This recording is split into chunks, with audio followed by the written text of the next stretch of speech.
ഇതിലേറ്റവും പ്രധാനപ്പെട്ട അറിഞ്ഞിരിക്കേണ്ട ഒന്നാണ് bronze dancing girl statue.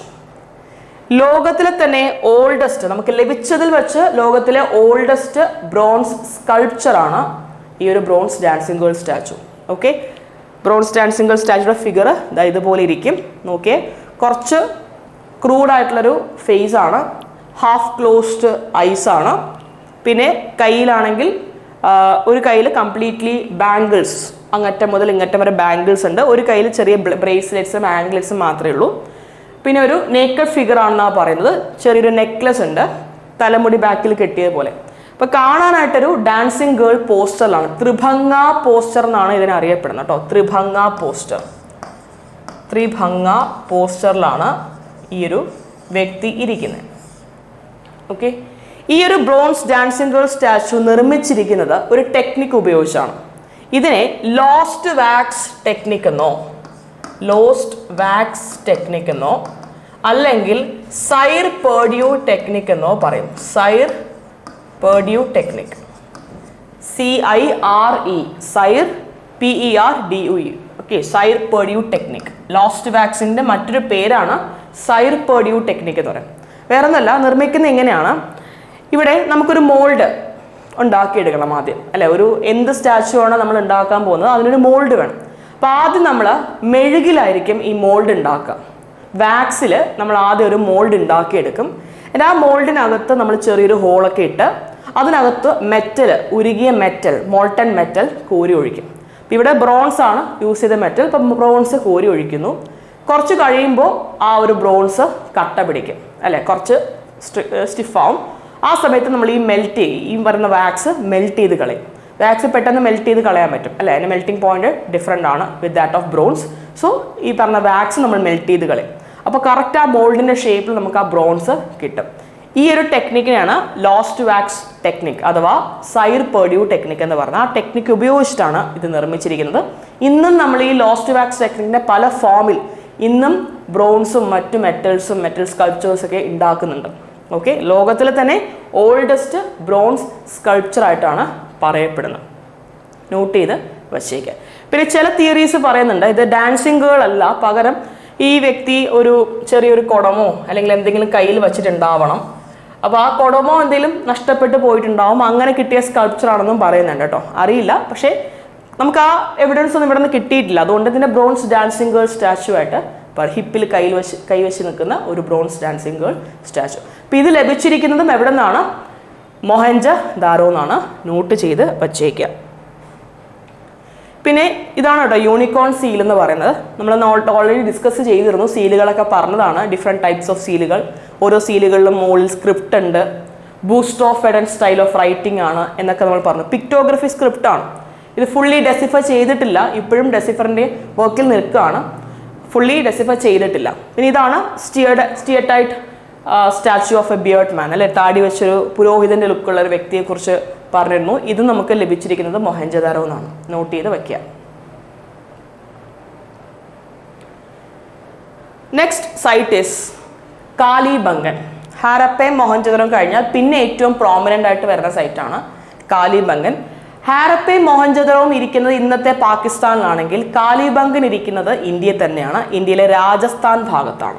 Okay, Rajasthan ഭാഗത്ത് on the banks of the river Ghaggar Hakra river ഉണ്ട്, അല്ലേ? നമ്മൾ പണ്ടത്തെ സരസ്വതി റിവറായിട്ട് പറയപ്പെടുന്ന നദിയാണ്. അപ്പോൾ അത് ഇന്നുണ്ടോ, അത് ഡ്രൈ ആയി പോയി എന്നൊക്കെ പറയുന്നുണ്ട്. എന്തായാലും ഗാഗർ റിവറിൻ്റെ ബാങ്ക്സിലായിട്ടാണ് കാലിബംഗൻ ഇരിക്കുന്നത്. ഈ ഗാഗർ റിവറിൻ്റെ റീസെൻ്റ്ലി ഉള്ള എവിഡൻസുകൾ ലഭിച്ചിട്ടുണ്ട് കേട്ടോ. അങ്ങനെ നദി ഉണ്ടായിരുന്നു എന്ന് പറയപ്പെടുന്നുണ്ട്. കാരണം ഇപ്പോൾ പല സൈറ്റുകളും ഇന്ത്യയിലുള്ള പ്രധാനപ്പെട്ട നമ്മൾ ഈ IVC സൈറ്റ് എന്ന് പറയുന്ന സൈറ്റുകളെല്ലാം മെജോറിറ്റി സൈറ്റുകളും കാലിബംഗൻ്റെ ഉള്ളിലാണ്.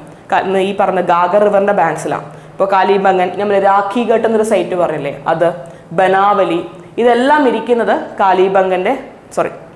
ഗാഗറിൻ്റെ അടുത്താണ്. ഓക്കെ, ഗാഗർ റിവറിൻ്റെ ബാങ്ക്സിലായിട്ടാണ്. അപ്പോൾ അതിൻ്റെ എവിഡൻസുകൾ കിട്ടിയിട്ടുണ്ട് നമുക്ക് അവിടെ നിന്ന്. അപ്പോൾ നോക്കാം, ഇത് ഫൗണ്ട് ചെയ്തത് A. ഘോഷ് എന്ന് പറഞ്ഞ ഒരാളാണ്. ഫൗണ്ടേഴ്സിന്റെ പേരുകൾക്ക് ഇമ്പോർട്ടൻസ് ഇല്ല. ഹാരപ്പയും മൊഹൻജദാരോയും ഫൗണ്ട് ചെയ്ത ആൾക്കാരെ മാത്രം നോക്കി വെക്കുക. ദയാറാം സാനിയും R.D. ബാനർജിയും. പിന്നെ ഉള്ളവരുടെ പേരുകൾ അങ്ങനെ പഠിക്കണം നിർബന്ധമില്ല. ഈ കാലിബംഗന് കിട്ടിയിട്ടുള്ള 1-2 എവിഡൻസുകളാണ്. ഒന്ന്, ഒരു വുഡൻ ഡ്രെയിനേജ് സിസ്റ്റം നമുക്ക് ഇവിടെ നിന്ന് കിട്ടിയിട്ടുണ്ട്. സാധാരണ കേസിൽ നമ്മൾ ടൗൺ പ്ലാനിങ് പഠിപ്പിക്കുമ്പോൾ ഡിസ്കസ് ചെയ്താണ് ഡ്രെയിനേജ് സിസ്റ്റം വരുന്ന സമയത്ത് ഡ്രെയിൻസ് മോസ്റ്റ്ലി നിർമ്മിച്ചിരിക്കുന്നത് ബ്രിക്സ് ഉപയോഗിച്ചിട്ടാണ് അല്ലെ. അതിൻ്റെ അടിഭാഗമാണെങ്കിലും അതിൻ്റെ സൈഡിലൊക്കെ ആണെങ്കിലും എല്ലാം ബേൺഡ് ബ്രിക്സ് ഉപയോഗിച്ചിട്ടാണ് ഡ്രെയിനേജ് സിസ്റ്റം ഉണ്ടാക്കുന്നത്. പക്ഷെ അത് കവറിംഗ് ആയിട്ട് യൂസ് ചെയ്യുന്നത് സ്റ്റോൺസ് ആയിരിക്കും അല്ലേ. കവറിംഗ് ആയിട്ട് സ്റ്റോൺസും യൂസ് ചെയ്യാറുണ്ട്. പക്ഷേ കാലിബംഗലിന് കിട്ടിയിട്ടുള്ള വൺ ഓഫ് ദി എവിഡൻസ് ആണ് കാലിബംഗലിൽ ബ്രിക്സ് ഉപയോഗിച്ചിട്ടുള്ള ഡ്രെയിനേജ് സിസ്റ്റം ലഭിച്ചിട്ടുണ്ട്. അത് പോരാഞ്ഞിട്ട് വുഡൻ ഡ്രെയിനേജ് കിട്ടിയിട്ടുണ്ട്. അപ്പോൾ വുഡൻ ഡ്രെയിനേജ് എന്ന് പറയുന്നത് കുറച്ച് ഓൾഡർ ആയിട്ടുള്ള ഒരു കോൺസെപ്റ്റ് ആയിരിക്കില്ലേ.